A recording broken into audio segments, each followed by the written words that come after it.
Welcome to our PUCC classes my dear all students आपण समस्त को आम पीयूसीसी क्लासेस यूट्यूब चैनल को स्वागत मोर प्रिय छात्र छात्री मैंने तो पिला माने आज आम आलोचना करवा तुम जो 2 मार्क आउ 3 मार्क अच्छी पिला माने क्वेश्चन गुड़ाक से क्वेश्चन गुड़ाक आंसर विषय में आलोचना करवा एवं ताहा गोटे भिडियो मु तुमर समस्त जिते भी अच्छी ओडिया ऑप्शनल 2 मार्क 3 मार्क सबू क्वेश्चन आंसर गुड़ाक आलोचना करी पे तुम्हें मूल शेष पर्यंत देख जद्वारा कि तुमको आउ कौटी खोजा पड़ोनी केवल गोटे भिडियो देखिले ही तुम 2 मार्क 3 मार्क कंप्लीट हो उठ निशिपा है किए बोलू थी को आउ पे कौन कि रहा छोट ही सुंदर सत्यमेव जयते है आउ बाउंश राणी यहाँ मुझे सेपारेट 3 मार्किया लंग क्वेश्चन यही सब जिन या सेपारेट मुझे डिस्कसन करी बाकी जो जहाँ भी रहा से सब मुझे गोटे भिडियो मध्यम ही आलोचना करदे है।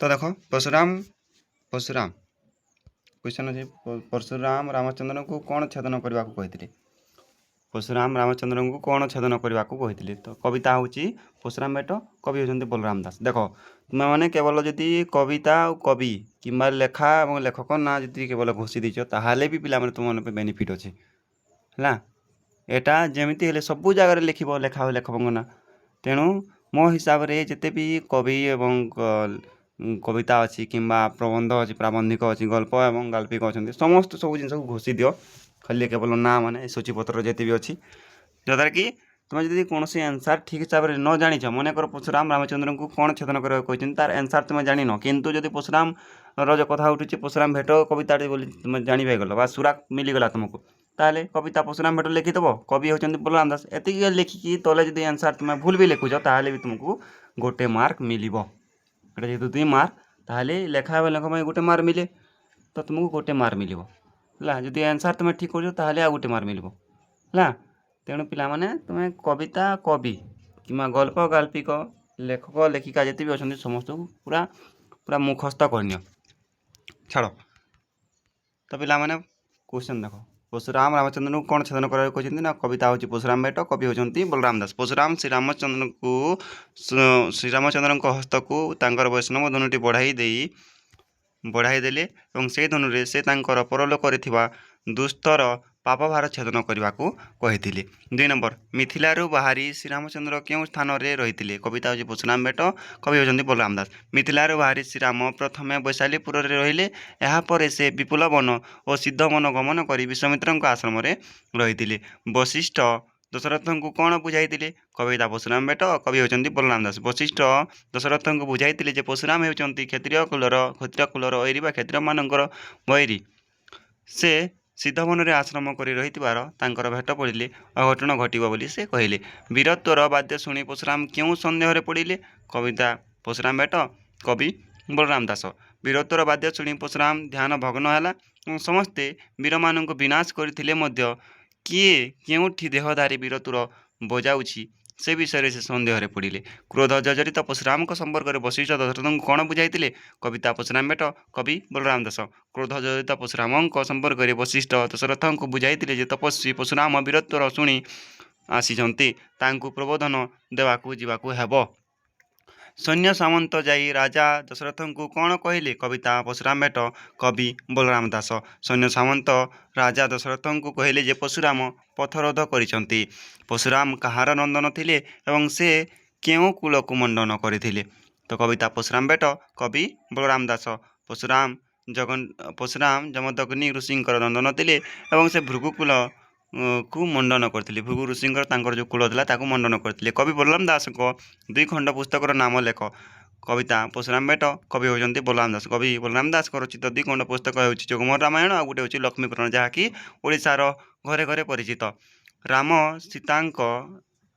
सीता विवाह पर मिथिला कटक आसला बेले राजा मैंने से कौन देते कविता परशुराम भेट कवि होती बलराम दास राम शिव धनु भांगी सीता विवाह कर मिथिला कटक अयोध्या अभिमुखे आसिले से मैंने आसला बेले राजा मैंने से नाना प्रकार उपहार देउथिले परशुराम बाम और दक्षिण हस्त कौन कौन धारण करते कविता परशुराम भेट कवि बलराम दास परशुराम थे जमदग्नि ऋषि पुत्र से बाम हस्त धनु और दक्षिण हस्त कुठार धारण करते परशुराम आगमन कथा शुणी राजा दशरथ अवस्था कौन होता कविता परशुराम भेट कवि बलराम दास परशुराम आगमन कथा शुणी राजा दशरथ साहस उड़ी जाता ତାଙ୍କ ଶରୀର କମ୍ପନ ସୃଷ୍ଟି ହେଉଥିଲା ଓ ସେ ଖର ନିଶ୍ୱାସ ପକାଇ କପାଳରେ ହାତ ମାରି ବିଧାତାଙ୍କୁ ସ୍ମରଣ କରିଦେଲେ। ସିଦ୍ଧବନରେ କାହା ସହିତ ଭେଟ ହେଲେ ବିପଦର ଆଶଙ୍କା ରହିଛି ବୋଲି ବଶିଷ୍ଠ କହିଛନ୍ତି। କବିତା ପରଶୁରାମ ଭେଟ କବି ବଳରାମ ଦାସ। ସିଦ୍ଧବନରେ ପରଶୁରାମଙ୍କର ଆଶ୍ରମ ଥିଲା, ତାହାଙ୍କ ସହିତ ଯଦି ଭେଟ ହୁଏ ବିପଦର ଆଶଙ୍କା ରହିଛି ବୋଲି ବଶିଷ୍ଠ କହିଛନ୍ତି।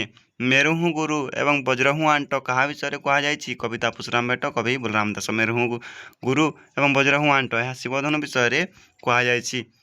ଏହା ପରଶୁରାମ କହିଛନ୍ତି। ପରଶୁରାମ କେଉଁ ମୁଦ୍ରାରେ ବସିଥିଲେ ଏବଂ କି ପ୍ରକାର ବାଦ୍ୟ ଶୁଣି କ୍ରୋଧିତ ହୋଇଥିଲେ? କବିତା ପରଶୁରାମ ଭେଟ କବି ବଳରାମ ଦାସ। ପରଶୁରାମ ଧ୍ୟାନ ମୁଦ୍ରାରେ ବସିଥିଲେ ଏବଂ ବୀରତ୍ୱର ବାଦ୍ୟ ଶୁଣି ସେ କ୍ରୋଧିତ ହେଲେ।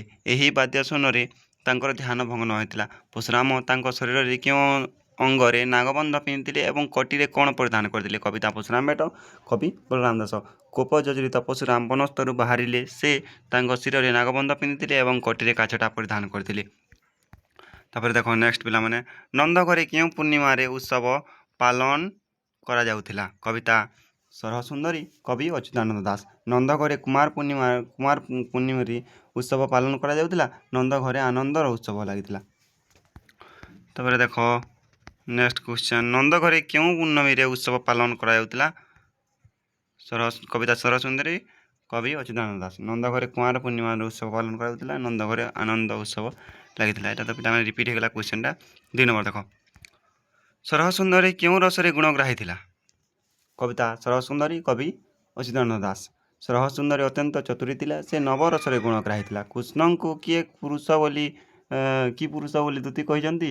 କବିତା ସରହ ସୁନ୍ଦରୀ କବି ହେଉଛନ୍ତି ଅଚ୍ୟୁତାନନ୍ଦ ଦାସ। କୃଷ୍ଣଙ୍କୁ ନିରାକାର ପୁରୁଷ ବୋଲି ଦୂତି କହିଛି। ସେ ମ୍ଲେଚ୍ଛମାନଙ୍କୁ ମୁକ୍ତି ଦେବା ନିମନ୍ତେ ଜାତ ହୋଇଛନ୍ତି। ମ୍ଲେଚ୍ଛର ଅର୍ଥ ହେଉଛି ପାପୀ ପିଲାମାନେ। ଦେବହରି କିପରି ବା ପହୁଡ଼ି ଥିଲେ? କବିତା ସରହ ସୁନ୍ଦରୀ କବି ଅଚ୍ୟୁତାନନ୍ଦ ଦାସ। ଦେବହରି ଉଦ୍ୟାନସାହୀ ହୋଇ ପହୁଡ଼ିଥିଲେ ଏବଂ ଘୋର ଅନ୍ଧକାର ଭିତରେ ଚନ୍ଦ୍ରମା ଉଇଁଲା ବୋଲି ଦେଖାଯାଉଥିଲେ। ସରହ ସୁନ୍ଦରୀ ହସ୍ତରେ କି କି ଅଳଙ୍କାର ପରିଧାନ କରିଥିଲେ? କବିତା ସରହ ସୁନ୍ଦରୀ କବି ଅଚ୍ୟୁତାନନ୍ଦ ଦାସ। ସରହ ସୁନ୍ଦରୀ ହସ୍ତରେ ବିଦ, ମୁଦି, କଙ୍କଣ, ସୁବର୍ଣ୍ଣ ବାହୀ ଆଦି ଅଳଙ୍କାର ପରିଧାନ କରିଥିଲେ। ସରହ ସୁନ୍ଦରୀ କଣ୍ଠରେ କ'ଣ ଆଭରଣ ଥିଲା? କବିତା ସରହ ସୁନ୍ଦରୀ କବି ଅଚ୍ୟୁତାନନ୍ଦ ଦାସ। ସରହ ସୁନ୍ଦରୀ କଣ୍ଠରେ ନାନା ରତ୍ନ ଆଭରଣ ଥିଲା। ଶ୍ରୀକୃଷ୍ଣଙ୍କୁ ଚାହିଁ ଦୂତି ଆନନ୍ଦ ହୋଇ କ'ଣ କହିଥିଲେ?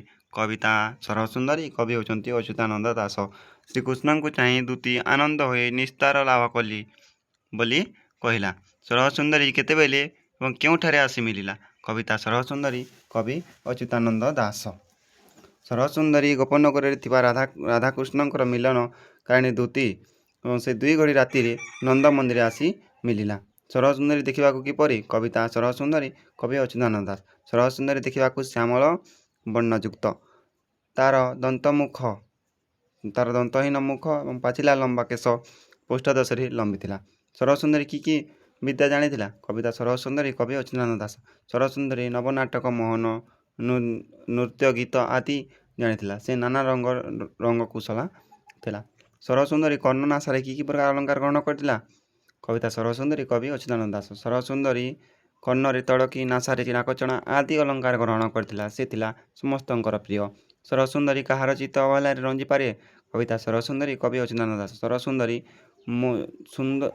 ସୁନ୍ଦରୀ ମୋହନ ବିଦ୍ୟାରେ ପାରଙ୍ଗମ। ସେ ଯୋଗୀଜନମାନଙ୍କର ଚିତ୍ତ ଅବହେଳାରେ ରଞ୍ଜି ପାରେ।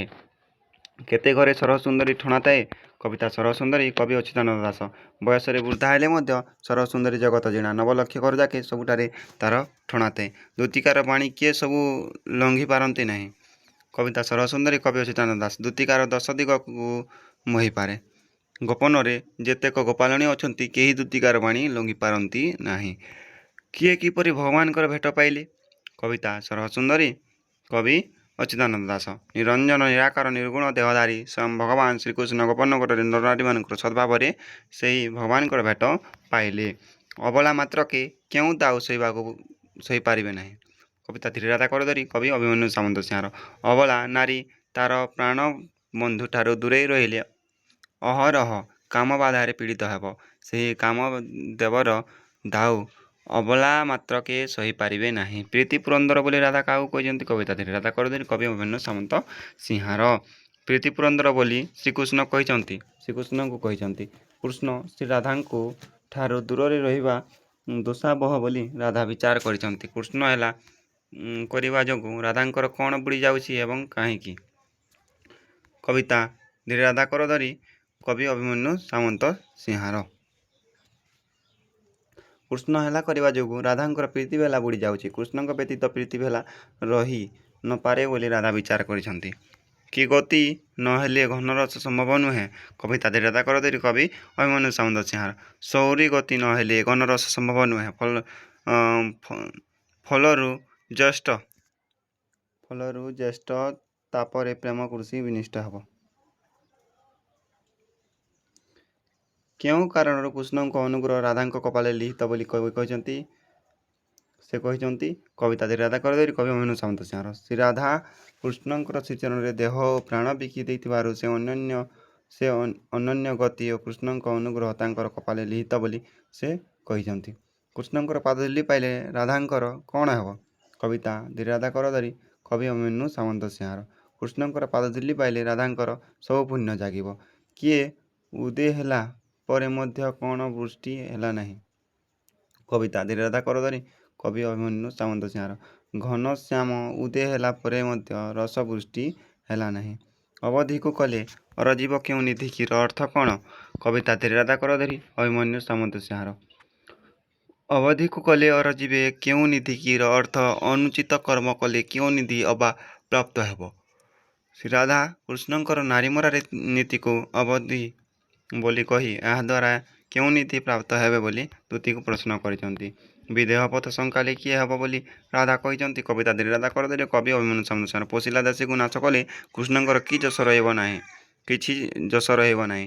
ବିଦେହ ପଥ ସଙ୍କାଲେ ଶ୍ରୀରାଧାଙ୍କ ପ୍ରାଣ ହେବ ବୋଲି ରାଧା କହିଛନ୍ତି। ସ୍ନେହ ପ୍ରାଧୀନ ହେଲେ ଗୁଣଗ୍ରାହୀଙ୍କର କ'ଣ ହେବ? କବିତା ଧୀରେ ରାଧା କର ଧରି କବି ଅଭିମନ୍ୟୁ ସାମନ୍ତ ସିଂହାର। ସ୍ନେହ ପ୍ରାଧୀନ ହେଲେ ଗୁଣଗ୍ରାହୀ ତାପ ବଢ଼ିବ ଏକଥା ଭାବି ଜୀବନ ଗଲେ ଦୁଃଖ ପଙ୍କରେ ସଢ଼ିବା ସାର ହେବ। କୃଷ୍ଣଙ୍କ ଯଶ କେମିତି ରହିବ ବୋଲି ରାଧା କହିଛନ୍ତି? କବିତା ଧୀରେ ରାଧା କର ଧରି କବି ଅଭିମନ୍ୟୁ ସାମନ୍ତ ସିଂହାର। କୃଷ୍ଣ ପାଦଧୂଳି ପ୍ରଦାନ କଲେ ତାଙ୍କର ସବୁ ପୁଣ୍ୟ ଜାଗିବ। ଏଭଳି କରି ସେ ତାଙ୍କୁ ତାରଣ କଲେ ତାଙ୍କର ଯଶ ରହିବ ବୋଲି ରାଧା କହିଛନ୍ତି। କୋଟି ନାଗର ଘାତ କାହା ସହିତ ତୁଳନୀୟ ନୁହେଁ ଏବଂ ଏକଥା କିଏ କହିଥିଲେ? କବିତା ଧୀରେ ରାଧା କର ଧରି କବି ଅଭିମନ୍ୟୁ ସାମନ୍ତ ସିଂହାର। କୋଟି ନାଗର ଘାତ ବିରହ ବ୍ୟଥା ସହ ତୁଳନୀୟ ନୁହେଁ ଏକଥା ଶ୍ରୀକୃଷ୍ଣ କହିଥିଲେ ବୋଲି ଦୂତୀ ରାଧାଙ୍କୁ କହିଥିଲେ। କାଲି ହେଲେ ହେଁ କାହାର ଆଦର କିଏ ତ୍ୟାଗ କରେ ନାହିଁ। କବିତା ଧୀରେ ରାଧା କର ଧରି କବି ଅଭିମନ୍ୟୁ ସାମନ୍ତ ସିଂହାର। ଚନ୍ଦ୍ରମା ସହିତ ନିଶିର ପ୍ରୀତି ଅଭେଦ୍ୟ। ନିଶି କାଲି ହେଲେ ହେଁ ତାହାର ଆଦର ଶଶୀ ତ୍ୟାଗ କରେ ନାହିଁ। କେଉଁ ବୀଜ ଅଙ୍କୁରିତ ହୋଇଛି ଏବଂ ତାହା କିଏ ବୁଣିଥିଲେ? କବିତା ଧୀରେ ରାଧା କର ଧରି କବି ଅଭିମନ୍ୟୁ ସାମନ୍ତ ସିଂହାର। ପ୍ରେମ ବୀଜ ଅଙ୍କୁରିତ ହୋଇଛି ଏବଂ ତାହା କୃଷ୍ଣ ବୁଣିଥିଲେ। ସେହି ପ୍ରେମରସକୁ ଆଶା କରି ଶ୍ରୀରାଧା ଏତେ ଦିନ ଜିଇଛନ୍ତି। ରାଧା ଶ୍ରୀଛାମୁଠାରୁ କ'ଣ ମାଗିବା ପାଇଁ ଦୂତୀଙ୍କୁ କହିଛନ୍ତି? କବିତା ଧୀରେ ରାଧା କର ଧରି କବି ଅଭିମନ୍ୟୁ ସାମନ୍ତ ସିଂହାର। ଶ୍ରୀକୃଷ୍ଣ ରାଧାଙ୍କ ପାଇଁ କଠୋର ହୃଦୟ ହୋଇଥିବାରୁ ସେ ଅନୁଭବ କରିଛନ୍ତି ତେଣୁ ସେ ଶ୍ରୀଛାମୁଠାରେ ପ୍ରେମ ଛଡ଼ା ମନ୍ତ୍ର ମାଗିବା ପାଇଁ ଦୂତୀଙ୍କୁ କହିଛନ୍ତି।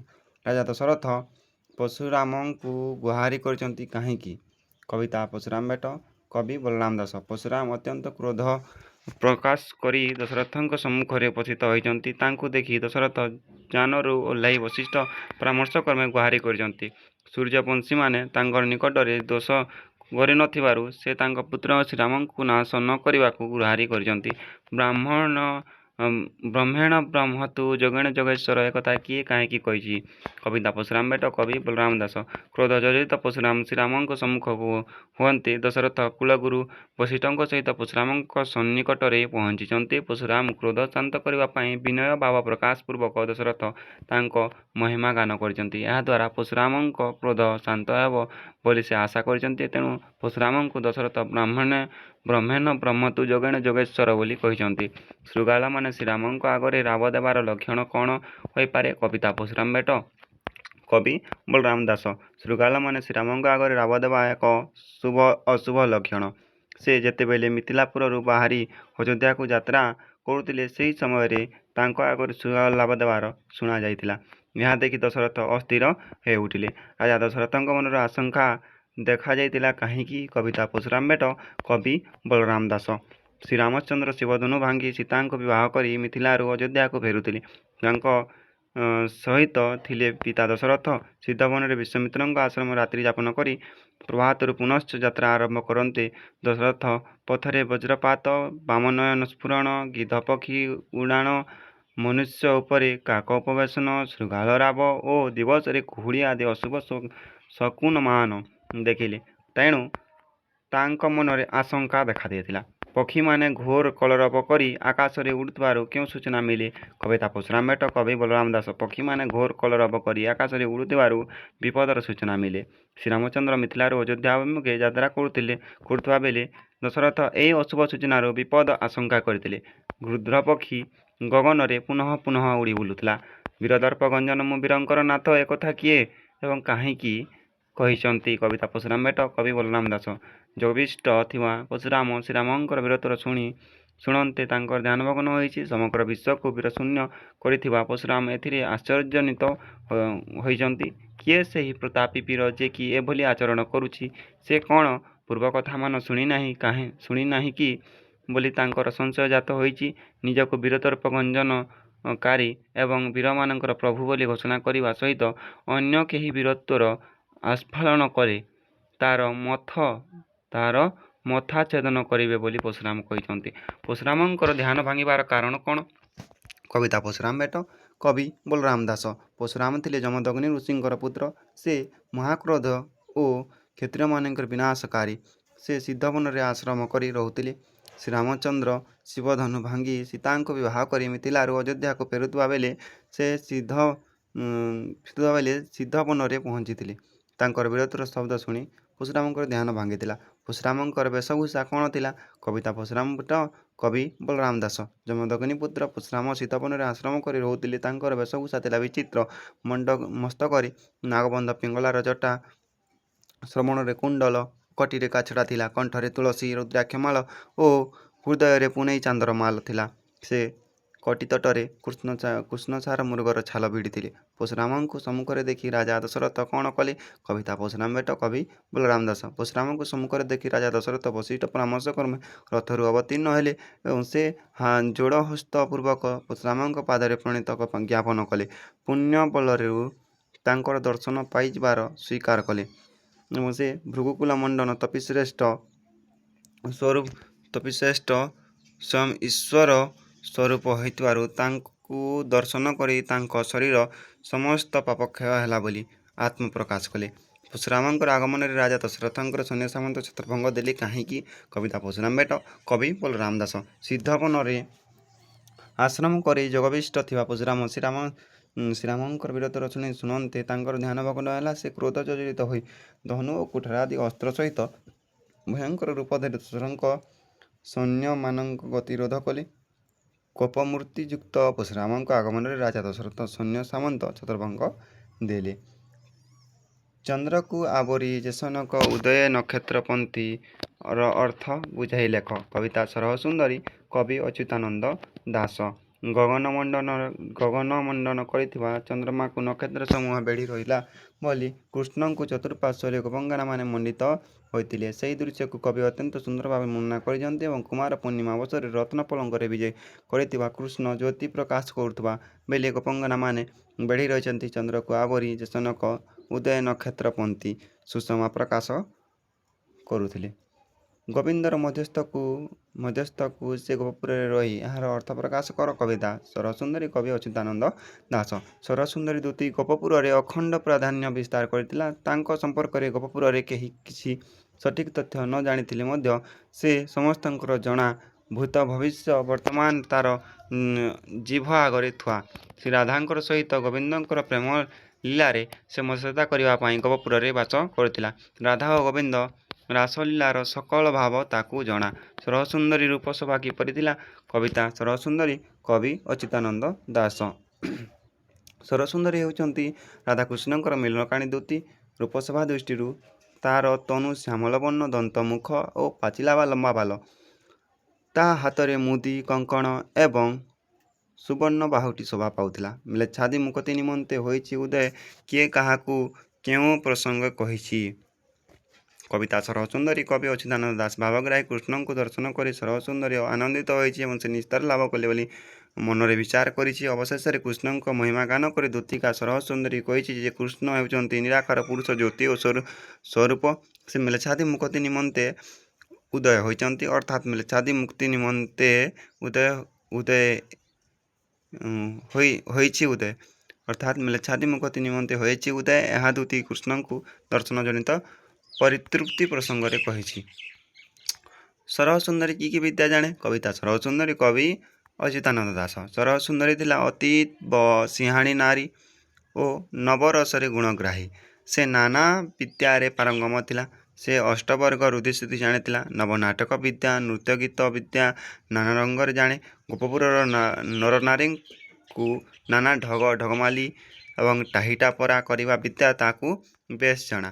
ବ୍ୟାଘ୍ର ଭାଲୁକ ମତ୍ତଗଜକୁ ଆୟତ୍ତ କରିବାର କୁଶଳ ବିଦ୍ୟା ତାଙ୍କୁ ବିଶେଷ ଜଣା। ସରହ ସୁନ୍ଦରୀ ଜୀବନର କେଉଁ କଥାମାନ କାହାରିକୁ ଜଣା ନାହିଁ।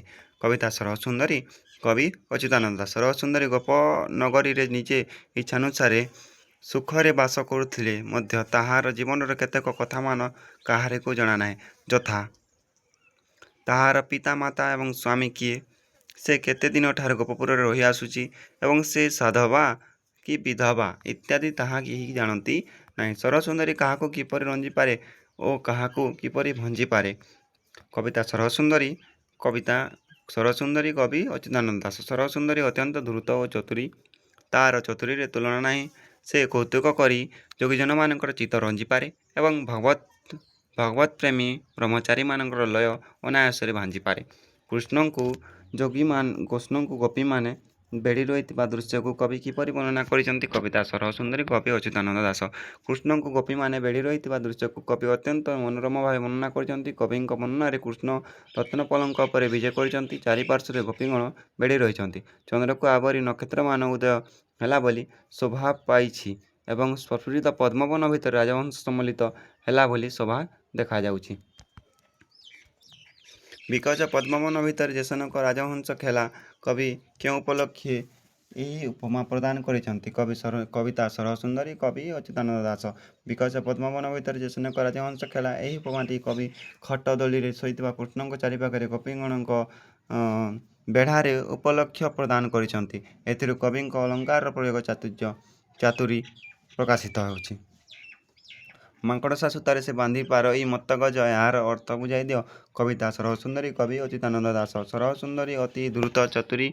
ସେ ଅସମ୍ଭବ କାର୍ଯ୍ୟ ସମ୍ଭବ କରିପାରେ। ମାଙ୍କଡ଼ସା ସୂତା ଅତି ସରୁ ଓ ଦୁର୍ବଳ। ମତୁଆଳ ହାତୀ ଯେକୌଣସି ଦୃଢ଼ ରଜ୍ଜୁକୁ ଛିନ୍ନ କରିପାରେ। ତେଣୁ ମାଙ୍କଡ଼ସା ସୂତାରେ ମତୁଆଳ ହାତୀକୁ ବାନ୍ଧିବା ସମ୍ଭବ ନୁହେଁ। ମାତ୍ର ସରହ ସୁନ୍ଦରୀ ତାହା କରିପାରେ। ପିପାସୀ ଚାତକୀ ଚିନ୍ତା ଚିତା ଦହିଲା, ଏହାର ଅର୍ଥ ବୁଝାଇ ଦିଅ। କବିତା ଧୀରରାଧା ଧରି କବି ଅଭିମନ୍ୟୁ ସାମନ୍ତସିଂହାର। ଶ୍ରୀରାଧା କୃଷ୍ଣ ପ୍ରୀତି ପାଗଳିନୀ ହୋଇ ଦୂତୀ ନିକଟରେ ନିଜର ଅନ୍ତରର ବ୍ୟଥା ପ୍ରକାଶ କରିଛନ୍ତି। କୃଷ୍ଣଙ୍କ ଅଭାବ ତାଙ୍କ ପାଇଁ ଦୁର୍ଯୋଗବତାସ ରୂପେ ପ୍ରତୀୟମାନ ହୋଇଛି। ଶ୍ରୀରାଧା ତୃଷାତୁର ଚାତକୀ ପରି କୃଷ୍ଣଙ୍କ ସାନ୍ନିଧ୍ୟ ପାଇଁ ବ୍ୟାକୁଳ ହୋଇଛନ୍ତି। ସେ କେବଳ ଚିନ୍ତା ଅନଳରେ ଜ୍ୱଳିଛନ୍ତି।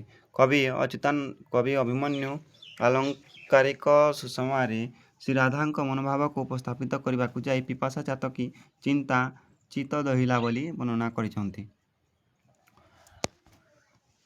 ଆଉ ମାନଙ୍କୁ କରିବେ ନାହିଁ ମୁଠା ରୀତିକି, କିଏ କେଉଁ ପ୍ରସଙ୍ଗରେ କାହା ଉଦ୍ଦେଶ୍ୟରେ କହିଛନ୍ତି? କବିତା ଧୀରରାଧା ଧରି କବି ଅଭିମନ୍ୟୁ ସାମନ୍ତସିଂହାର। ଶ୍ରୀରାଧା କୃଷ୍ଣ ପ୍ରୀତି ସୁଖ ବଞ୍ଚିତା ହୋଇ ଦୂତୀ ନିକଟରେ ନିଜର ମନୋଭାବକୁ ଉପସ୍ଥାପିତ କରିଛନ୍ତି। ଦୂତୀ କୃଷ୍ଣଙ୍କୁ ଏ ସମସ୍ତ ଜଣାଏ ବୋଲି ସେ ଅନୁରୋଧ ରଖିଛନ୍ତି।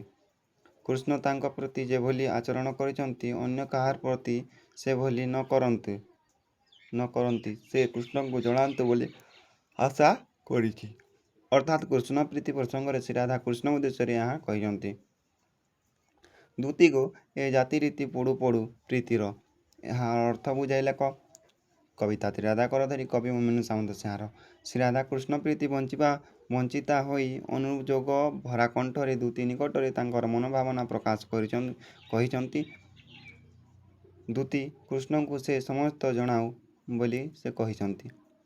କୃଷ୍ଣଙ୍କଠାରୁ ଦୂତୀ ପ୍ରେମ ଛଡ଼ା ମନ୍ତ୍ର ମାଗି ଆଣୁ ବୋଲି ସେ କହିଛନ୍ତି। ଆପଣାର କୃଷ୍ଣ ବିରହ ମୋହରେ ମୋହାଚ୍ଛନ୍ନ ହୋଇ ଶ୍ରୀରାଧା କହିଛନ୍ତି, ଏହିଭଳି ବିରହ ବ୍ୟଥା ଯୁକ୍ତ ପ୍ରୀତି ପୋଡ଼ିଯାଉ। ଦାସୀକି ପକାଇଦେଲେ କାମସିନ୍ଧୁ ପାଣିକି, କିଏ କାହାକୁ କେଉଁ ଅର୍ଥରେ କହିଛନ୍ତି? କବିତା ରାଧା କରଦରି କବି ଅଭିମନ୍ୟୁ ସାମନ୍ତ। ରାଧା ଥିଲେ କୃଷ୍ଣଗତ ପ୍ରାଣା। ସେ ନିଜକୁ କୃଷ୍ଣଙ୍କର କିଣା ଦାସୀ ବୋଲି ମନେ କରୁଥିଲେ। କୃଷ୍ଣଙ୍କ ବିରହ ତାଙ୍କ ପାଇଁ ଅସହ୍ୟ ହୋଇ ଉଠୁଥିଲା। କୃଷ୍ଣଙ୍କ ବିରହରେ ସେ କାମାସନ୍ତପା ହୋଇଥିବାରୁ ଦୂତି ନିକଟରେ ନିଜର ମନର କଥା ପ୍ରକାଶ କରି କହିଛନ୍ତି ଯେ କୃଷ୍ଣ ତାଙ୍କଠାରୁ ଦୂରରେ ରହି ତାଙ୍କୁ କାମରୂପକ ସମୁଦ୍ର ଜଳରେ ଫିଙ୍ଗି ଦେଇଛନ୍ତି। ଅଭାଗିନୀକୁ ତାରିଲେ ଯଶସ୍ୱିନା ଦିଶିବ, ଏଠାରେ କି ପ୍ରକାର ତାରିବା ପାଇଁ ରାଧା କୃଷ୍ଣଙ୍କୁ କହିଛନ୍ତି। କବିତା ରାଧା କରଦରି କବି ଅଭିମନ୍ୟୁ ସାମନ୍ତ।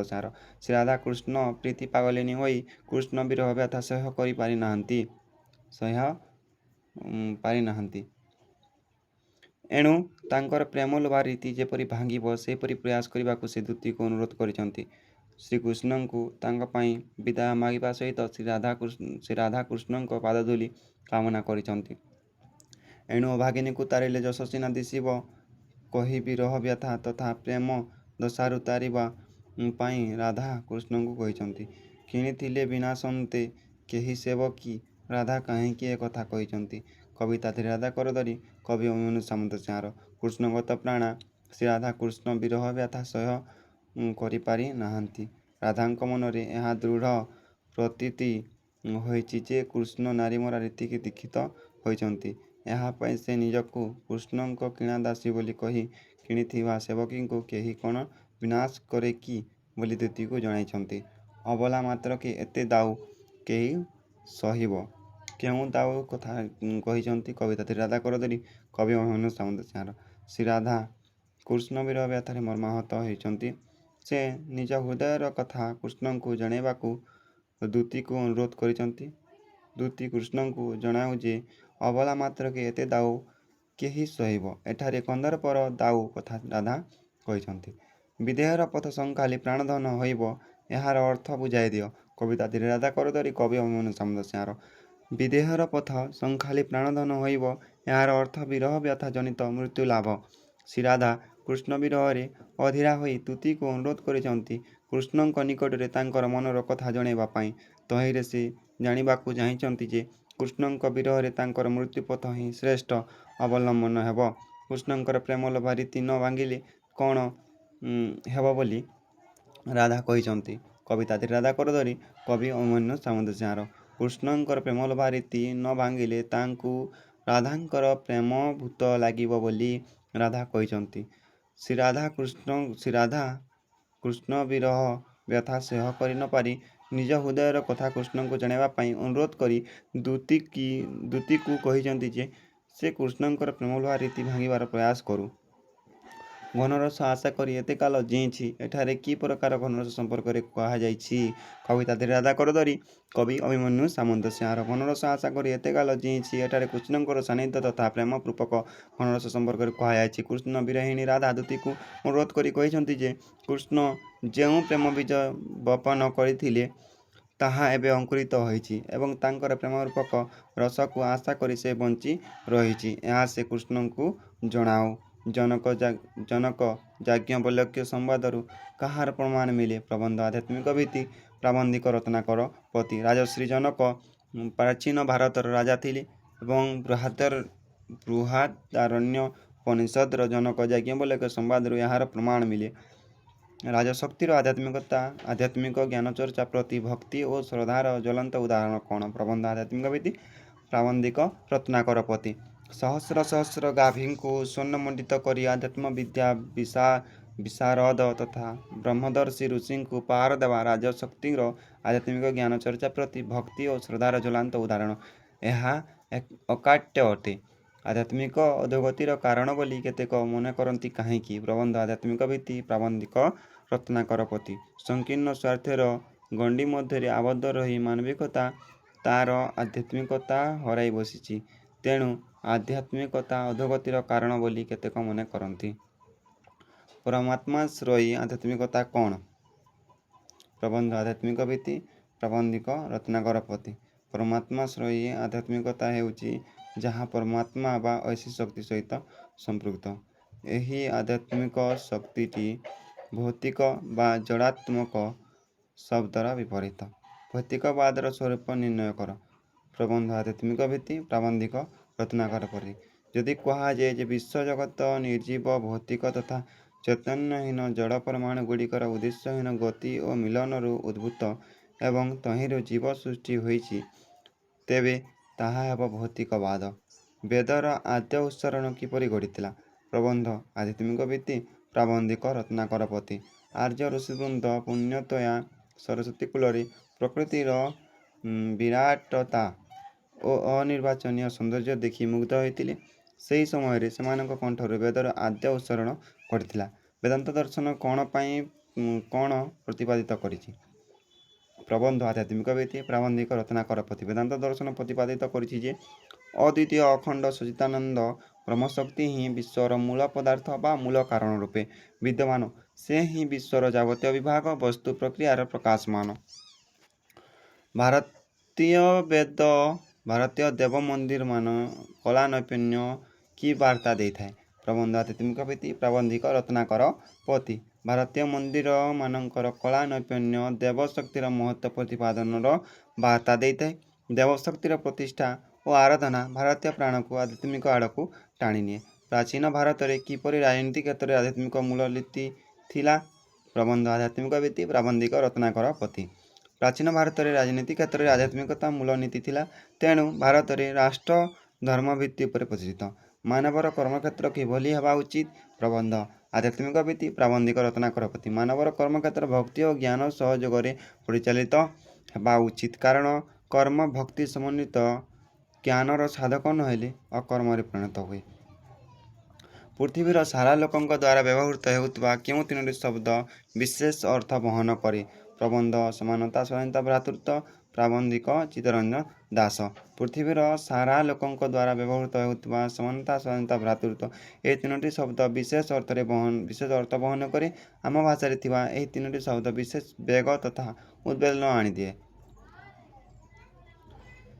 ଖାଲି ରାଜନୀତି ବୋଲି ପ୍ରକୃତିରେ କିଛି ନାହିଁ, ଲେଖକ କାହିଁକି କହିଛନ୍ତି? ପ୍ରବନ୍ଧ ସମାନତା ସ୍ୱାଧୀନତା ଭ୍ରାତୃତ୍ୱ। ପ୍ରାବନ୍ଧିକ ଚିତ୍ତରଞ୍ଜନ ଦାସ। ରାଜନୀତି ପଛରେ ଅର୍ଥନୀତି, ଅର୍ଥନୀତି ପଛରେ ରାଜନୀତି, ଯାହା ଯୋଡ଼ା ହୋଇ ରହିଛି। ତେଣୁ ଖାଲି ରାଜନୀତି ବୋଲି ପ୍ରକୃତିରେ କିଛି ନାହିଁ ବୋଲି ଲେଖକ କହିଛନ୍ତି।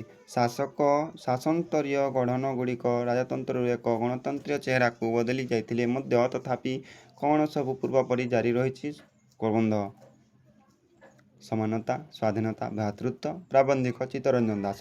ଶାସନସ୍ତରୀୟ ଗଠନ ଗୁଡ଼ିକ ରାଜତନ୍ତ୍ରରୁ ଏକ ଗଣତାନ୍ତ୍ରୀୟ ଚେହେରାକୁ ବଦଳି ଯାଉଥିଲେ ମଧ୍ୟ ତଥାପି ପୁରୁଣା ସ୍ୱାର୍ଥମାନ ପୂର୍ବପରି ଜାରି ରହୁଛି। ଏକ ସାମନ୍ତବାଦ ହିଁ ଛିଡ଼ା ହେଉଛି। ରାଜାମାନଙ୍କ ସମ୍ପର୍କରେ ଏକଦା କ'ଣ ବିଶ୍ୱାସ କରାଯାଉଥିଲା? ପ୍ରବନ୍ଧ ସମାନତା ସ୍ୱାଧୀନତା ଭ୍ରାତୃତ୍ୱ। ପ୍ରାବନ୍ଧିକ ଚିତ୍ତରଞ୍ଜନ ଦାସ। ରାଜାମାନଙ୍କ ସମ୍ପର୍କରେ ଏକଥା ବିଶ୍ୱାସ କରାଯାଉଥିଲା ଯେ ପ୍ରଜା ପାଳନର ପ୍ରୟୋଜନ ହେତୁ ପୃଥିବୀରେ ରାଜାମାନେ ରହିଛନ୍ତି। ସ୍ୱୟଂ ପରମେଶ୍ୱରଙ୍କ ବରାଦ ଅନୁସାରେ ହିଁ ପ୍ରଜା ପାଳନ ପାଇଁ ସେମାନେ ରହିଛନ୍ତି। ପୃଥିବୀ ନାମକ ବାସ୍ତବାୟନ ଭାବର କ୍ଷେତ୍ରଗୁଡ଼ିକ କିପରି ପୋଖତ ହେଲେ? ପ୍ରବନ୍ଧ ସମାନତା ସ୍ୱାଧୀନତା ଭ୍ରାତୃତ୍ୱ। ପ୍ରାବନ୍ଧିକ ଚିତ୍ତରଞ୍ଜନ ଦାସ। ପୃଥିବୀ ନାମକ ବାସ୍ତବାୟନ ଭାବର କ୍ଷେତ୍ରଗୁଡ଼ିକ କେତେକ ସଂଘାତ ମାଧ୍ୟମରେ ବହୁ ପରୀକ୍ଷା ତଥା ପ୍ରତ୍ୟାଖ୍ୟାନର ଦ୍ୱାରା କ୍ରମେ ପୋଖତ ହେଲେ। ତାହାରି ଭିତରେ ରାଜତନ୍ତ୍ରର କାହାଣୀ ନିହିତ। ଏହି ପୃଥିବୀର ଗୋଟିଏ ଅତ୍ୟନ୍ତ ନିନ୍ଦନୀୟ ବ୍ୟାଧି କ'ଣ? ପ୍ରବନ୍ଧ ସମାନତା ସ୍ୱାଧୀନତା ଭ୍ରାତୃତ୍ୱ। ପ୍ରାବନ୍ଧିକ ଚିତ୍ତରଞ୍ଜନ ଦାସ। ଅସମାନତାମାନଙ୍କର ପ୍ରତିଦ୍ୱନ୍ଦ୍ୱିତା ସବୁ ମଣିଷଙ୍କର ଘର ବୋଲି ପରିଚିତ ଏହି ପୃଥିବୀର ଗୋଟିଏ ଅତ୍ୟନ୍ତ ନିନ୍ଦନୀୟ ବ୍ୟାଧି। ଏହି ବ୍ୟାଧି ଅଳପ ମଣିଷଙ୍କୁ ସବୁକିଛି ଭୋଗ କରିବାକୁ ପ୍ରଶ୍ରୟ ଦେଇଛି। କୋଟି କୋଟି ମନୁଷ୍ୟଙ୍କର ଭାଗ୍ୟ କିଏ କାମୁଡ଼ି ଧରିଛି? ପ୍ରବନ୍ଧ ସମାନତା ସ୍ୱାଧୀନତା ଭ୍ରାତୃତ୍ୱ। ପ୍ରାବନ୍ଧିକ ଚିତ୍ତରଞ୍ଜନ ଦାସ। ଅଶିକ୍ଷା, ଦାରିଦ୍ର୍ୟ, ରୋଗ ନିତିଦିନର ସ୍ୱାଭାବିକ ଶୈଳୀ ପ୍ରାୟ ହୋଇ କୋଟି କୋଟି ମନୁଷ୍ୟର ଭାଗ୍ୟକୁ କାମୁଡ଼ି ଧରିଛି। ଅନଟନ ଅବଚ୍ଛିନ୍ନ ରହିଛି। ଫରାସୀ ବିପ୍ଳବର ପ୍ରଥମ କାଳରେ ସଂଗ୍ରାମୀମାନଙ୍କର ସମ୍ମୁଖରେ କାହାର ବିଶ୍ୱଚିତ୍ରଟିଏ ରହିଥିଲା? ପ୍ରବନ୍ଧ ସମାନତା ସ୍ୱାଧୀନତା ଭ୍ରାତୃତ୍ୱ। ପ୍ରାବନ୍ଧିକ ଚିତ୍ତରଞ୍ଜନ ଦାସ। ଫରାସୀ ବିପ୍ଳବର ପ୍ରଥମ କାଳରେ ସଂଗ୍ରାମୀମାନଙ୍କର ସମ୍ମୁଖରେ ଏକ ସର୍ବମାନବିକ ସାହସୀ ବିଶ୍ୱଚିତ୍ରଟିଏ ରହିଥିଲା। ପରେ ସେହି ଚିତ୍ର ରହିପାରିନଥିଲା। ସମାନତା ପାଇଁ ଭାରତବର୍ଷର ସମ୍ବିଧାନରେ କାହାକୁ ଲକ୍ଷ୍ୟ ରୂପେ ଗ୍ରହଣ କରାଯାଇଥିଲା? ପ୍ରବନ୍ଧ ସମାନତା ସହିତ ଭ୍ରାତୃତ୍ୱ ପ୍ରାବନ୍ଧିକ ଚିତ୍ତରଞ୍ଜନ ଦାସ। ସମାନତା ପାଇଁ ଭାରତବର୍ଷରେ ସମ୍ବିଧାନର ସମାଜବାଦକୁ ଲକ୍ଷ୍ୟ ରୂପେ ଗ୍ରହଣ କରାଯାଇଥିଲା, କିନ୍ତୁ ଏହା ବଉଳା ହୋଇଥିଲା। କେଉଁ ନୂଆ ନୀତି ମଣିଷର ମୂଲ୍ୟକୁ ସର୍ବତ୍ର ସ୍ୱୀକାର କରେ? ପ୍ରବନ୍ଧ ଛୋଟ ହିଁ ସୁନ୍ଦର, ପ୍ରାବନ୍ଧିକ ଶରତ କୁମାର ମହାନ୍ତି। ନୂଆ ଅର୍ଥନୀତି ମଣିଷର ମୂଲ୍ୟକୁ ସର୍ବତ୍ର ସ୍ୱୀକାର କରେ। ତେଣୁ ଛୋଟ ଆକାରରେ ନିଜର ଅକ୍ତିଆର ରଖି ସମ୍ଭାଳି ପାରିଲା ବୋଲି ଯୋଜନା କେବଳ ମଣିଷ ହାତକୁ ନେବା ଦରକାର। କିଭଳି ବିଜ୍ଞାନ ଯାନ୍ତ୍ରିକ ବାଟେ ମାଡ଼ି ଚାଲିଲା? ପ୍ରବନ୍ଧ ଛୋଟ ହିଁ ସୁନ୍ଦର, ପ୍ରାବନ୍ଧିକ ଶରତ କୁମାର ମହାନ୍ତି। ବେକନ ଦେକାର୍ତେ ଆଧୁନିକ ବିଜ୍ଞାନର ବେକନ ଓ ଦେକାର୍ତେ ଆଧୁନିକ ବିଜ୍ଞାନକୁ ଯାନ୍ତ୍ରିକତା ବାଟରେ ନତାଇ ନେଲେ। ଏହା ଫଳରେ ପୁରୁଷର ଜୟଧ୍ୱନି ଦେଇ ବିଜ୍ଞାନ ଯାନ୍ତ୍ରିକ ବାଟେ ମାଡ଼ି ଚାଲିଲା। କେଉଁ କଥା ଆମେରିକାବାସୀ ସଫଳ ଅର୍ଥନୈତିକ ବ୍ୟବସ୍ଥାର ପ୍ରମାଣ ବୋଲି ଭାବନ୍ତି? ପ୍ରବନ୍ଧ ଛୋଟ ହିଁ ସୁନ୍ଦର, ପ୍ରାବନ୍ଧିକ ଶରତ କୁମାର ମହାନ୍ତି। ବର୍ତ୍ତମାନ ଯୁଗରେ ଆମେରିକାର ପୃଥିବୀର ସବୁଠାରୁ ବିଭବଶାଳୀ ଦେଶ। ଏ ବିଭବକୁ ଆମେରିକାବାସୀ ସଫଳ ଅର୍ଥନୈତିକ ବ୍ୟବସ୍ଥାର ପ୍ରମାଣ ବୋଲି ଭାବନ୍ତି। ଛୋଟ ହିଁ ସୁନ୍ଦର ପ୍ରବନ୍ଧଟି କେଉଁ ପୁସ୍ତକ ଅବଲମ୍ବନରେ ରଚିତ? ପ୍ରବନ୍ଧ ଛୋଟ ହିଁ ସୁନ୍ଦର, ପ୍ରାବନ୍ଧିକ ଶରତ କୁମାର ମହାନ୍ତି। ଛୋଟ ହିଁ ସୁନ୍ଦର ପ୍ରବନ୍ଧଟି ଜର୍ମାନ ବ୍ରିଟିଶ ଅର୍ଥନୀତିକ ସ୍କୁମାଚାରଙ୍କ ସ୍ମଲ୍ ଇଜ୍ ବ୍ୟୁଟିଫୁଲ୍ ପୁସ୍ତକ ଅବଲମ୍ବନରେ ରଚିତ। ଏହା ପ୍ରାବନ୍ଧିକ ଶରତ କୁମାର ମହାନ୍ତିଙ୍କ ଆଧୁନିକତାର ରୂପରେଖ ପ୍ରବନ୍ଧ ସଂକଳନରୁ ଗୃହୀତ। କେଉଁ ଚିନ୍ତାଶୀଳ ଲେଖକ ଦ୍ୱୟ ଆଧୁନିକ ବିଜ୍ଞାନକୁ ଯାନ୍ତ୍ରିକତା ବାଟରେ ମତେଇ ନେଲେ? ପ୍ରବନ୍ଧ ଛୋଟ ହିଁ ସୁନ୍ଦର, ପ୍ରାବନ୍ଧିକ ଶରତ କୁମାର ମହାନ୍ତି। ବେକନ ଓ ଦେକାର୍ତେ ଆଧୁନିକ ବିଜ୍ଞାନକୁ ଯାନ୍ତ୍ରିକତା ବାଟରେ ମତେଇ ନେଲେ। ପୁରୁଷର ଜୟଧ୍ୱନି ଦେଇ ବିଜ୍ଞାନ ଯାନ୍ତ୍ରିକ ବାଟେ ମାଡ଼ି ଚାଲିଲା। ନାରୀ ଜାଗରଣ ଠାରୁ କେଉଁ ଭାବର ଜାଗରଣ ଅନେକ ବଡ଼ କଥା ବୋଲି କୁହାଯାଇଛି? ପ୍ରବନ୍ଧ ଛୋଟ ହିଁ ସୁନ୍ଦର, ପ୍ରାବନ୍ଧିକ ଶରତ କୁମାର ମହାନ୍ତି। ନାରୀ ଜାଗରଣ ଠାରୁ ନାରୀ ଭାବର ଜାଗରଣ ଅନେକ ବଡ଼ କଥା ବୋଲି କୁହାଯାଇଛି। ନାରୀମାନେ ଏବେ ପୁରୁଷମାନଙ୍କ ସହିତ ସବୁ କ୍ଷେତ୍ରରେ ସମାନ ହେବାକୁ ପ୍ରାଣମୂର୍ଚ୍ଛା ଉଦ୍ୟମ କରୁଛନ୍ତି। କେଉଁ ମଣିଷଟି ଅସମ୍ପୂର୍ଣ୍ଣ? ପ୍ରବନ୍ଧ ଛୋଟ ହିଁ ସୁନ୍ଦର, ପ୍ରାବନ୍ଧିକ ଶରତ କୁମାର ମହାନ୍ତି। ଜ୍ଞାନ ସାଧନାରେ ଶୀର୍ଷକୁ ଉଠିଥିବା ଅଥଚ ଅନ୍ତର୍ବୋଧ ନଥିବା ମଣିଷଟି ଅସମ୍ପୂର୍ଣ୍ଣ। ଦୟା ବଡ଼ ବୀର ସମ୍ବନ୍ଧରେ ଏହି କଥା କୁହାଯିବ। ଭଲ ଭାବରେ ବଞ୍ଚିବାକୁ ହେଲେ ମଣିଷକୁ କାହାକୁ ଦାସୀ ପରି ଖଟେଇବା ପାଇଁ ଉଚିତ ମଣୁଥିଲା? ପ୍ରବନ୍ଧ ଛୋଟ ହିଁ ସୁନ୍ଦର, ପ୍ରାବନ୍ଧିକ ଶରତ କୁମାର ମହାନ୍ତି। ଭଲ ଭାବରେ ବଞ୍ଚିବାକୁ ହେଲେ ମଣିଷ ପ୍ରକୃତିକୁ ଦାସୀ ପରି ଖଟେଇବା ପାଇଁ ଉଚିତ ମଣୁଥିଲା। କାରଣ ସେ ଲୋଭୀ ନାରୀ ପରି ମଣିଷଠାରୁ ଅସରନ୍ତି ଭଣ୍ଡାର ଲୁଚାଇ ରଖିଛି। ଅର୍ଥନୈତିକ ଆହ୍ୱାନ କ୍ରମେ ମଣିଷ କାହାକୁ ଈଶ୍ୱରଙ୍କ ଆସନରେ ବସାଇଲା? ପ୍ରବନ୍ଧ ଛୋଟ ହିଁ ସୁନ୍ଦର, ପ୍ରାବନ୍ଧିକ ଶରତ କୁମାର ମହାନ୍ତି। ଅର୍ଥନୈତିକ ଆହ୍ୱାନ କ୍ରମେ ମଣିଷ ଅର୍ଥ ଉପାର୍ଜନକୁ ଈଶ୍ୱରଙ୍କ ଆସନରେ ବସାଇଲା। ତେବେ ଏହାର ପ୍ରତିବାଦର ସ୍ୱର ଏବେ ଶୁଣାଯାଉଛି। ବର୍ତ୍ତମାନର ଅର୍ଥନୀତି ସାମ୍ପ୍ରତିକ ସମସ୍ୟାର ସମାଧାନ ଦିଗରେ ଅସମର୍ଥ କାହିଁକି? ପ୍ରବନ୍ଧ ଛୋଟ ହିଁ ସୁନ୍ଦର, ପ୍ରାବନ୍ଧିକ ଶରତ କୁମାର ମହାନ୍ତି। ବର୍ତ୍ତମାନର ଅର୍ଥନୀତି ଊନବିଂଶ ଶତାବ୍ଦୀର ପ୍ରାରମ୍ଭିକ ବିଶ୍ୱାସ ଉପରେ ନିର୍ଭରଶୀଳ ହୋଇନଥିବାରୁ ସାମ୍ପ୍ରତିକ ସମସ୍ୟାର ସମାଧାନ ଦିଗରେ ଅସମର୍ଥ।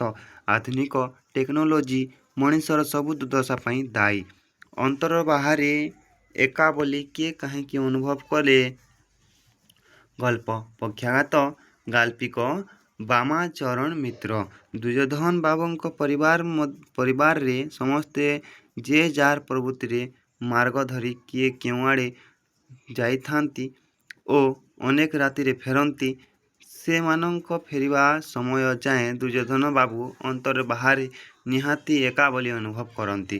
ଦୁର୍ଯ୍ୟୋଧନ ବାବୁଙ୍କ ପିଠିଆଡ଼େ କ'ଣଟିଏ କିପରି ଅବସ୍ଥା ଥାଏ? ଗଳ୍ପ ପକ୍ଷାଘାତ ଗାଳ୍ପିକ ବାମାଚରଣ ମିତ୍ର। ଦୁର୍ଯ୍ୟୋଧନଙ୍କ ବାବୁ ସବୁବେଳେ ବାହାର ବାରଣ୍ଡାରେ ପଡ଼ିଥିବା ଖଟରେ କାନ୍ଥକୁ ଡେରି ପଡ଼ିଥାନ୍ତି। ପିଠିଆଡ଼େ ତାଙ୍କର ଗୋଟିଏ ଛିଣ୍ଡା ତକିଆ ତେଲ ଚିକିଟା ଅବସ୍ଥାରେ ଥାଏ। ମୋର ଗୁପ୍ତ ଚରିତ୍ରର ଏକ ପ୍ରକାଶ୍ୟ ବିଗ୍ରହ ବୋଲି କିଏ କାହାକୁ ଲକ୍ଷ୍ୟ କରି କହିଲେ? ଗଳ୍ପ ପକ୍ଷାଘାତ ଗାଳ୍ପିକ ବାମାଚରଣ ମିତ୍ର। ମୋର ଗୁପ୍ତ ଚରିତ୍ରର ଏକ ପ୍ରକାଶ୍ୟ ବିଗ୍ରହ ବୋଲି ଦୁର୍ଯ୍ୟୋଧନ ବାବୁ ତାଙ୍କର ବଡ଼ ପୁଅକୁ କହିଲେ। କାରଣ ତାଙ୍କ ଭଳି ସେ ମଧ୍ୟ ନାନା ଅସଦୁପାୟରେ ଓ କୂଟନୀତି ଦ୍ୱାରା ଧନ ଅର୍ଜନ ସହିତ ଉପରକୁ ଉଠୁଥିଲା। ଦୁର୍ଯ୍ୟୋଧନ ବାବୁ କେଉଁ ପୁତ୍ରକୁ କୁଳର କଳଙ୍କ ବୋଲି ଭାବୁଥିଲେ ଏବଂ କାହିଁକି? ଗଳ୍ପ ପକ୍ଷାଘାତ ଗାଳ୍ପିକ ବାମାଚରଣ ମିତ୍ର। ଦୁର୍ଯ୍ୟୋଧନ ବାବୁ ତୃତୀୟ ପୁତ୍ରକୁ କୁଲର କଳଙ୍କ ବୋଲି ଭାବୁଥିଲେ କାରଣ କଲେଜ ପଢ଼ୁଥିବା ତାଙ୍କର ସେହି ପୁତ୍ର ସନ୍ନ୍ୟାସୀ ହୋଇ ଯାଇଥିଲା। ଦୁର୍ଯ୍ୟୋଧନ ବାବୁ କେବେ ଓ କାହିଁକି ନିଜକୁ ସାଧାରଣ ନାଗରିକ ବୋଲି ଭାବିଲେ? ଗଳ୍ପ ପକ୍ଷାଘାତ ଗାଳ୍ପିକ ବାମାଚରଣ ମିତ୍ର। ଦୁର୍ଯ୍ୟୋଧନ ବାବୁ ପେନ୍ସନ୍ ନେବା ପରେ କଚେରୀକୁ ଗଲା ବେଳେ ଅନୁଭବ କଲେ ଯେ କେହି ଉଠି ଛିଡ଼ା ହେଲେ ନାହିଁ କି ତାଙ୍କ ଆଡ଼କୁ ଫେରି ଚାହିଁଲେ ନାହିଁ। ତେଣୁ ସେ ନିଜକୁ ଜଣେ ସାଧାରଣ ନାଗରିକ ବୋଲି ଭାବିଲେ। ଦୁର୍ଯ୍ୟୋଧନ ବାବୁ କେବେ ଓ କେତେ ଦିନ ଭିତରେ କଳା କାଠ ପଡ଼ି ଶୁଖିଗଲେ? ଗଳ୍ପ ପକ୍ଷାଘାତ ଗାଳ୍ପିକ ବାମାଚରଣ ମିତ୍ର। ଦୁର୍ଯ୍ୟୋଧନ ବାବୁ 55 ବର୍ଷ ବୟସରେ ଅବସର ତଥା ପେନ୍ସନ୍ ନେଲେ। ଏହାର 2 ଦିନ ପରେ ସେ କଳା କାଠ ପଡ଼ି ଶୁଖିଗଲେ। ଚାକିରି ଜୀବନରେ ଦୁର୍ଯ୍ୟୋଧନ ବାବୁ କ'ଣ ସବୁ ପାଇଥିଲେ? ପକ୍ଷାଘାତ ଗାଳ୍ପିକ ବାମାଚରଣ ମିତ୍ର।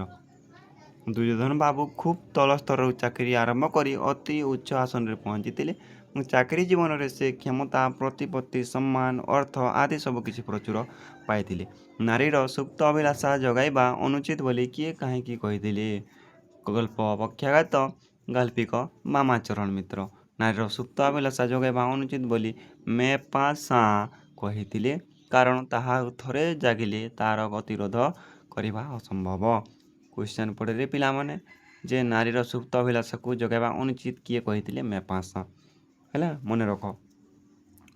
ବର୍ତ୍ତମାନ କାହିଁକି ମୋତେ ଭାଗବତ ଶୁଣାଉଛ ବୋଲି କିଏ କାହାକୁ କହିଛନ୍ତି? ଗଳ୍ପ ପକ୍ଷାଘାତ ଗାଳ୍ପିକ ବାମାଚରଣ ମିତ୍ର। ବର୍ତ୍ତମାନ କାହିଁକି ମୋତେ ଭାଗବତ ଶୁଣାଉଛ? ଏହା ଦୁର୍ଯ୍ୟୋଧନ ବାବୁଙ୍କ ସ୍ତ୍ରୀ ଦୁର୍ଯ୍ୟୋଧନ ବାବୁଙ୍କୁ କହିଛନ୍ତି।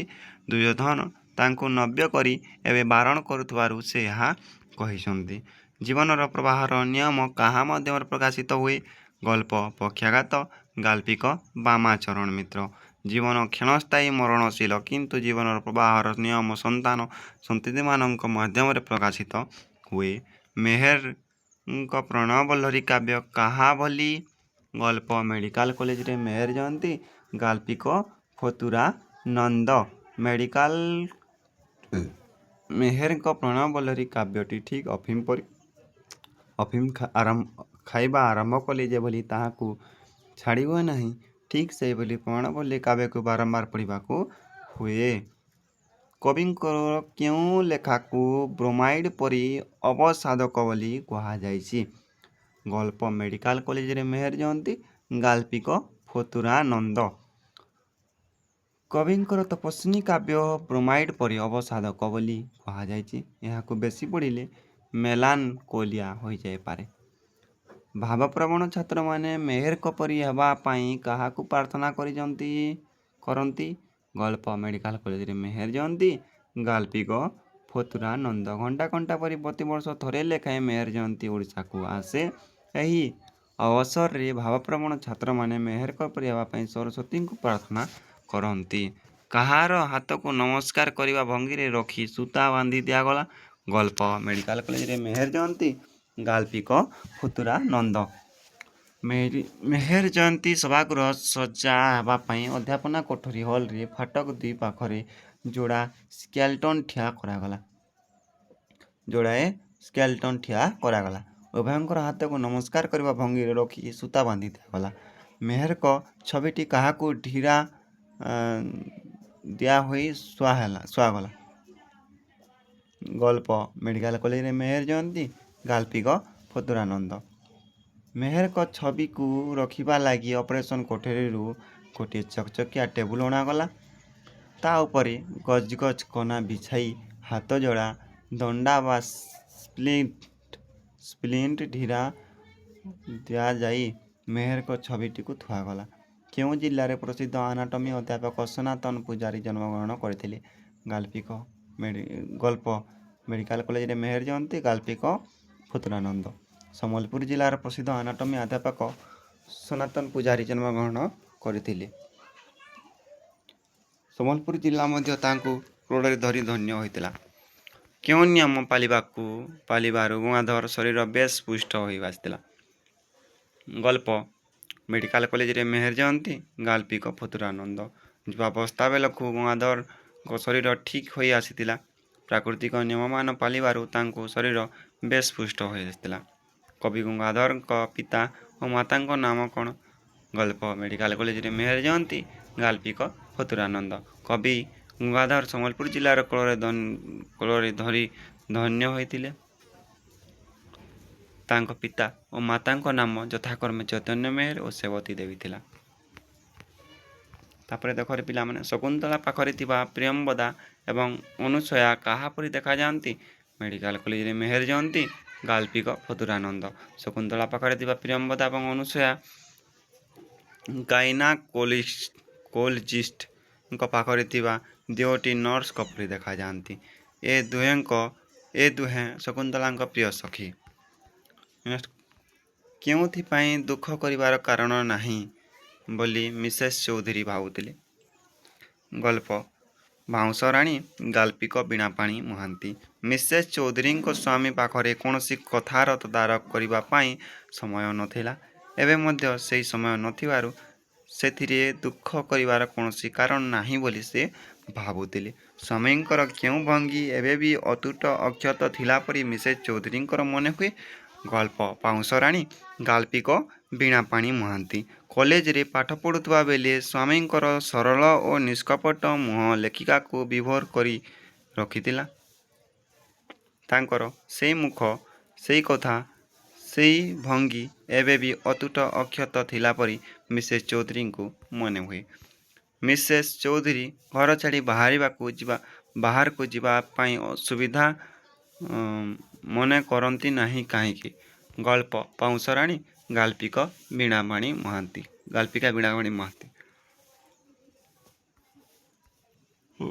ମିସେସ୍ ଚୌଧୁରୀ ଗଳ୍ପର ନାୟିକା। ଘରର ଅନେକ ଅସୁବିଧା ଯୋଗୁଁ ପିଲାମାନଙ୍କୁ ଏକୁଟିଆ ଘରେ ଛାଡ଼ି ଦେଇ ବାହାରକୁ ଯିବା ପାଇଁ ସେ ସୁବିଧା ମନେ କରନ୍ତି ନାହିଁ। ଅର୍ଚ୍ଚନାଠାରୁ କେଉଁ ମନ୍ତ୍ର ଶିଖି ନ ପାରିବା ନିଜର ଅପାରଗତା ବୋଲି ମିସେସ୍ ଚୌଧୁରୀ ଭାବିଛନ୍ତି। ଗଳ୍ପ ବାଉଁଶରାଣୀ ଗାଳ୍ପିକା ବୀଣାପାଣି ମହାନ୍ତି। ଅର୍ଚ୍ଚନା ମିସେସ୍ ଚୌଧୁରୀଙ୍କ ସ୍ୱାମୀଙ୍କ ସହକର୍ମିଣୀ। ତାଙ୍କଠାରୁ ମଣିଷକୁ ବଶୀଭୂତ କରି ରଖିବାର ମନ୍ତ୍ର ଶିଖି ନ ପାରିବା ନିଜର ଅପାରଗତା ବୋଲି ମିସେସ୍ ଚୌଧୁରୀ ଭାବିଛନ୍ତି। ସାନ ଝିଅର ସ୍ୱାସ୍ଥ୍ୟ ସମ୍ପର୍କରେ ମିଷ୍ଟର ଚୌଧୁରୀ କ'ଣ ମନ୍ତବ୍ୟ ଦେଲେ? ଗଳ୍ପ ବାଉଁଶରାଣୀ ଗାଳ୍ପିକା ବୀଣାପାଣି ମହାନ୍ତି। ସାନ ଝିଅର ସ୍ୱାସ୍ଥ୍ୟ ସମ୍ପର୍କରେ ମିଷ୍ଟର ଚୌଧୁରୀ ମନ୍ତବ୍ୟ ଦେଲେ ଯେ ସେ ଦିନକୁ ଦିନ ଶୁଖି ଯାଉଛି। ତାଙ୍କୁ ଡକ୍ଟର ଦେଖାଇ ଟିଫିନ୍ ନ ଦେଲେ ତା'ର ହେଲ୍ଥ ଖରାପ ହୋଇଯିବ। ସକାଳେ ଚାରିଆଡ଼େ କ'ଣ ରାଷ୍ଟ୍ର ହୋଇଯିବ ବୋଲି ମିସେସ୍ ଚୌଧୁରୀ ଆଶଙ୍କା କଲେ। ଗଳ୍ପ ବାଉଁଶରାଣୀ ଗାଳ୍ପିକା ବୀଣାପାଣି ମହାନ୍ତି। ହେଭି ଡ୍ରିଙ୍କସ୍ କରି ଡ୍ରାଇଭିଂ କରୁଥିବାରୁ ଲୁନା ଗାଡ଼ି ଆକ୍ସିଡେଣ୍ଟ ହେଲା। ସକାଳେ ଚାରିଆଡ଼େ ଏହା ରାଷ୍ଟ୍ର ହୋଇଯିବ ବୋଲି ମିସେସ୍ ଚୌଧୁରୀ ଆଶଙ୍କା କଲେ। ସଭ୍ୟତାର ନନ୍ଦିଘୋଷ ପ୍ରସଙ୍ଗ କାହିଁକି କୁହାଯାଇଛି? ଗଳ୍ପ ବାଉଁଶରାଣୀ ଗାଳ୍ପିକା ବୀଣାପାଣି ମହାନ୍ତି। ସଭ୍ୟତାର ଅଗ୍ରଗତିରେ ସଂସ୍କାର ଓ ସମାଜ ଜୀବନ ବଦଳି ଚାଲିଛି। ସେହି ପ୍ରଗତି ସହିତ ଗଳ୍ପନାୟିକା ନିଜକୁ ସାମିଲ କରିବା ସମ୍ପର୍କରେ ସଭ୍ୟତାର ନନ୍ଦିଘୋଷ ପ୍ରସଙ୍ଗ କୁହାଯାଇଛି। ମୁଁ ଖାଣ୍ଟି ଓଡ଼ିଆ ବୋଲି ମିସ୍ ଲୁନା କାହିଁକି କହିଲେ? ଗଳ୍ପ ବାଉଁଶରାଣୀ ଗାଳ୍ପିକା ବୀଣାପାଣି ମହାନ୍ତି। ମିସେସ୍ ଚୌଧୁରୀ ଲୁନାଙ୍କୁ ପ୍ରଥମ କରି ଦେଖିଥିବାରୁ ଓ ସେ ବିହାରରୁ ଆସିଥିବାରୁ ତାଙ୍କର ଓଡ଼ିଆ କହିବାକୁ ସେ ପ୍ରଶଂସା କଲେ। ଏହା ଶୁଣି ଲୁନା ନିଜକୁ ଖାଣ୍ଟି ଓଡ଼ିଆ ବୋଲି କହିଲେ। ମିଷ୍ଟର ଚୌଧୁରୀଙ୍କର ଅସ୍ୱସ୍ତିକର ମୁହଁଟା କାହିଁକି କୁହୁଲି ଉଠିଲା?